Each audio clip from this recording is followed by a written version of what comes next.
Okay, so in this section I want to show you how to modify the content areas in your Blackboard site. The content areas are these areas on the left hand side that have buttons, and so you'll see different functions like announcements, faculty information, syllabus, course materials, etc. all here in these buttons. Okay, so when you click Control Panel and you go into your control panel, you'll see an area where you can modify the content areas in the upper left hand corner here. And you'll see that there's syllabus, course materials, assignments, and external links. Okay, and those are buttons that are located up here in the upper left hand corner. Now the thing about content areas is that they're all interchangeable on a functional level. So if you go into the syllabus area, you'll notice you can add an item, a folder, a link, a course link, a test, or you can use this drop down menu in the upper right corner to use a bunch of different tools. Okay, so that's the syllabus area. If you go to course materials, same thing, you have the same tools at the top. If you go to assignments, same tools at the top. If you go to external links, you have the same tools at the top. So it doesn't matter which content area you're using in terms of functionality, but there's a critical difference between all the content areas. And the critical difference is the name of the content area, which determines what the purpose of that content area is. So under your syllabus content area, that's where you'll put your syllabus.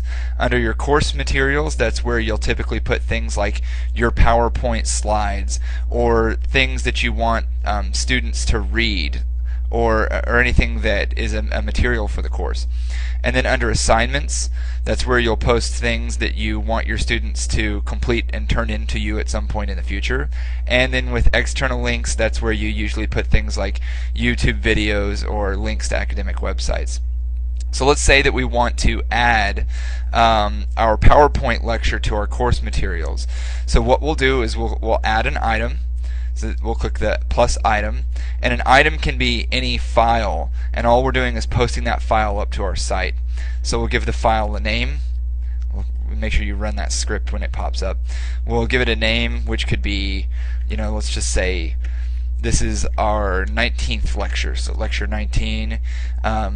You can add text describing what that content is, so we could say the final lecture from the course.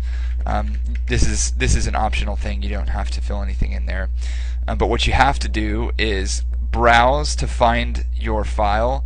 So you'll browse, and let's just say that I'll pick a file off my desktop, the Blackboard outline that I have, and I'll hit submit.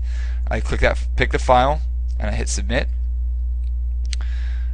And then what it'll do, that's kind of a big file, what it'll do is it'll just upload the file, and then you click OK, and then what you'll see is that file comes up under my course materials at the bottom of the list. And so my students can come here and they can get this PowerPoint just by clicking on it and downloading it.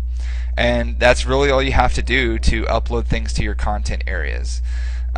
So then when your students go to your actual content areas and they click on course materials, they're going to see this drop down menu of all the stuff you've put up. So if you look at my course, I put lectures, I put readings, things like that. I put links, I put some external links to videos, and then down here at the bottom is what we just uploaded.